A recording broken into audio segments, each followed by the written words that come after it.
కోట్లు కొట్టేసినాయి, మహారాష్ట్రలో చేసినా కొట్టేసినాయి, బీహార్లో చేసినా, ఒడిశాలో చేసినా ప్రతి రాష్ట్రంలో కూడా ఇది చెల్లుబాటు కాదు, దీనికి చట్టబద్ధత ఉండదు, దీనికి 9th షెడ్యూల్లో పెట్టి మరి పార్లమెంట్లో చట్టం చేస్తే తప్ప మనకు రిజర్వేషన్ రాదు అని స్పష్టంగా కోర్టులు చెప్తున్నాయి.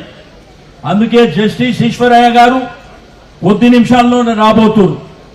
మరి వారు సుప్రీంకోర్టులో ఒక అడ్వకేట్గా మరి ఒక జస్టిస్గా పనిచేసినటువంటి వ్యక్తి కాబట్టి వారు వచ్చిన తర్వాత అతను కూడా మన బీసీ బిడ్డ కాబట్టి మరి క్లియర్గా కేటగారికల్గా వారు చెప్పబోతుందని చెప్పి నేను ఈ సందర్భంగా తెలియజేస్తా ఉన్నాను. మరి మొన్ననే హైకోర్టు లోకల్ బాడీ ఎన్నికలు 3 నెలల లోపల చేయాలి, 100 రోజుల లోపల చేయాలంటే మనం గెలవలేమనేటువంటి పరిస్థితిలో మనం ఉన్నాం కాబట్టి ఇది గోల్మాల్ చేసి ఆర్డినెన్స్ పెట్టి మళ్ళీ ఇప్పుడు కొత్త డ్రామాకు తెరలేపారు. ఆర్డినెన్స్ ద్వారా సాధ్యమవుతుందంటే ఈ దేశంలో అనేకమైనటువంటి రాష్ట్రాల్లో ఎప్పుడో సాధ్యమవుతుండే. మరి వాళ్ళే చెప్తుండ్రు, నిన్న కూడా మంత్రులు మాట్లాడినరు, ఆ రోజు కూడా మంత్రులు మాట్లాడి ఏం చెప్తుండ్రు, మనకంట ఈ రిజర్వేషన్ లేని మరి కేవీట్ వేస్తారంట, కోర్టుకు ఎవరు పోదని, రెండోది రిజర్వేషన్ల ద్వారానే మనకు 42% వస్తుందని చెప్తూ మళ్ళా నేను రాజకీయ పార్టీలకు చెప్తున్నా మీరు కూడా పార్టీల పరంగా 42% ఇవ్వాలని. నిన్న అదే మంత్రులు మాట్లాడితే ఏం చెప్తున్నారు, బీజేపీ వాళ్ళు వెళ్ళి 9th షెడ్యూల్లో పెట్టిమని చెప్పి వాళ్ళే పెడుతున్నారు.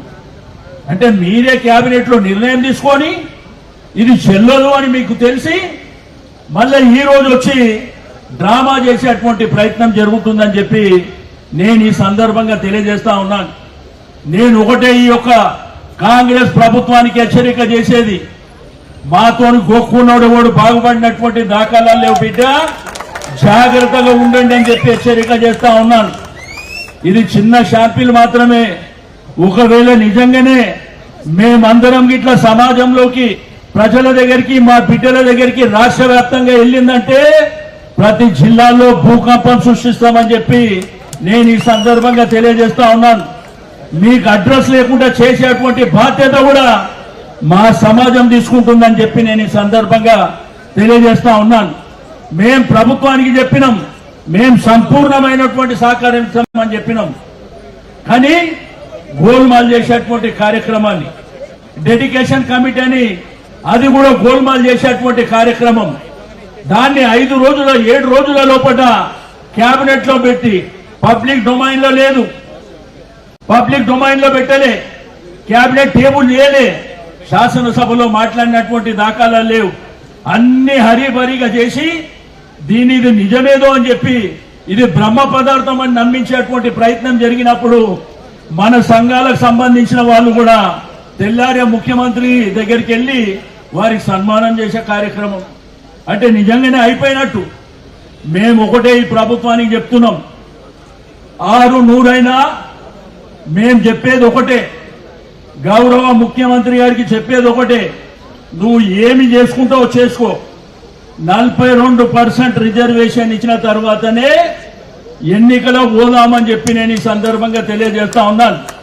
మేమేం బిచ్చగాళ్ళం కాదు, అడక తినేటోళ్ళం అంతకంటే కాదు అని చెప్పి ఈ ప్రభుత్వం గుర్తుపెట్టుకోవాలని చెప్పి నేను ఈ సందర్భంగా తెలియజేస్తా ఉన్నాను.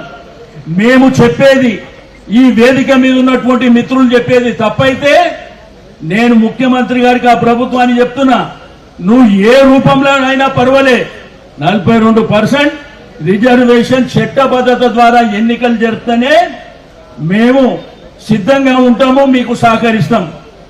లేదంటే మేమెంతో మాకంత. రాహుల్ గాంధీ గారు చెప్తారు ఆ డైలాగ్, మీరెంతో ఎంత జనాభా ఉంటే వాళ్ళకి అంత హక్కు ఇవ్వాలని. ఎవరి హక్కు మా హక్కు గురించి ఇచ్చే అవసరం లేదు బిడ్డ, తలుచుకుంటే మేమే గుంజుకుంటామని. ఆ సమయం కూడా ఆసన్నమైందని చెప్పి నేను ఈ సందర్భంగా తెలియజేస్తా ఉన్నాను. ఒకప్పుడు తెలంగాణ ఉద్యమాన్ని చూసిండ్రు, కానీ రాబోయేది బీసీల ఉద్యమం తెలంగాణ లోపల రాబోయేది. తస్మత్ జాగ్రత్త అని చెప్పి నేను ఈ సందర్భంగా తెలియజేస్తా ఉన్నాను. ఎందుకంటే అంత ఆషామాషిగా ఏం లేం. మేము ఒకప్పుడు ఏంటంటే మనము బాంఛన్ కాల్ముక్త అనే విధంగా మనం గుళ్ళ గ్రామాలలో పనిచేసినాం. ఇప్పుడు ఎదురొట్టి నిలబడడానికి సిద్ధంగా ఉన్నామని చెప్పి నేను ఈ సందర్భంగా తెలియజేస్తా ఉన్నాను. మీరందరూ సిద్ధమా? జిల్లాలలో తిరుగుదామా? ప్రతి జిల్లాలో మన సమాజాన్ని లేపుదామా? లేపిందంటే మీ పీఠాలు కదిలిపోతాయి, అది గుర్తు పెట్టుకోవాలని చెప్పి. ఎందుకంటే మోసం అనేది కొన్నిసార్లు పనికొస్తుంది. ప్రతిసారి మోసం చేసేటువంటి ప్రయత్నం జరిగితే అది మన మెడకే చుట్టుకుంటుంది అనేటువంటి విషయాన్ని ప్రభుత్వాలు మర్చిపోవద్దని చెప్పి నేను ఈ సందర్భంగా తెలియజేస్తా ఉన్నాను. ఎందుకంటే సమాజం అవేరే ఉన్నది. మన బిడ్డలు చదువుకొని ఉన్నారు. మనోళ్ళు నీతిగా నిజాయితీగా గౌరవం కోసం బతికేటువంటి బిడ్డలు. కాబట్టి మా గౌరవానికి భంగం కలిగేటువంటి ప్రయత్నం జరిగితే ఎవరిని వదిలిపెట్టే సమస్య ఉండదు అని చెప్పి నేను ఈ సందర్భంగా తెలియజేస్తా ఉన్నాను. నేను అదేవిధంగా ఈ రోజు ఉన్నటువంటి మా మిత్రులకు, రాష్ట్రంలో ఉన్నటువంటి మా సమాజానికి నేను చెప్పేది ఒకటే, తప్పకుండా చైతన్యవంతమైనటువంటి సమాజం మనది. తప్పకుండా మనం పోరాటం చేద్దాం, అన్ని విధాలుగా పోరాటం చేద్దాం. ఇప్పుడు 42